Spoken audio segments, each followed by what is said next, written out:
Alright guys, hopefully I can get through this before the battery dies. I got a couple bars left. All set, all done. However, but I don't think that's the bearing. Because the other side is doing it, but it's not as much.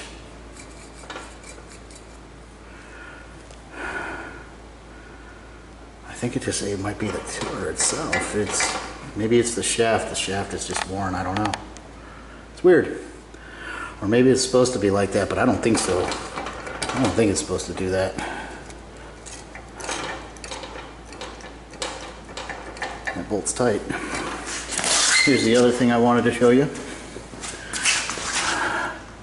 This is how you can tell whether or not the machine has been worked on before.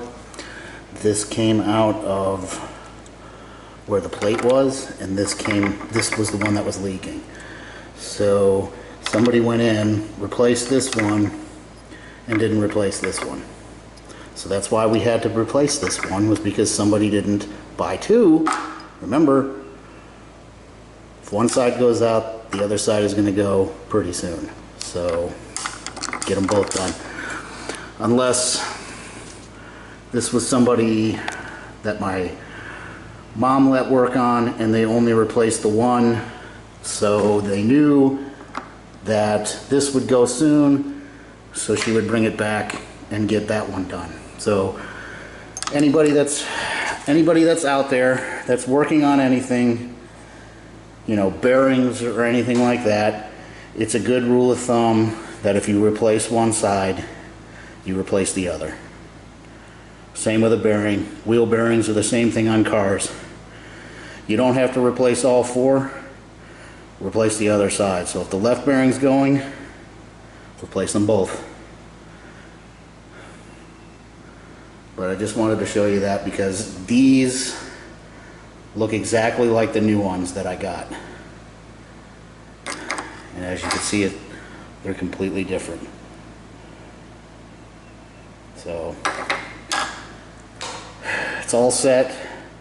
I hope I did get the spline in there right, or the gear in there right. I think I did, but if I didn't and it's reversed, then forward is reverse and reverse is forward, I guess.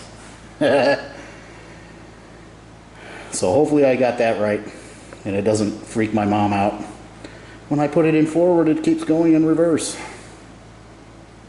So I would start it and run it to see whether or not it is doing that, but when you ask for, hey, do you have oil, and they say yes, go out there and make sure the oil level is not here. So technically my mom did not lie to me. She did have oil, but she didn't have enough for what I needed. So I don't want to run that without any gear oil in it. So, alright guys, that's it. We're all set. I did put what remaining oil in there, or I had in there, and I did tilt it backwards, so maybe some of that oil got back there and it's sitting there. I don't know whether or not it got high enough to the oil seal yet. So we'll have to see. I'll ask my mom when she fills that up with gear oil if it still leaks. Alright guys, take it easy. And we will see you in Tennessee.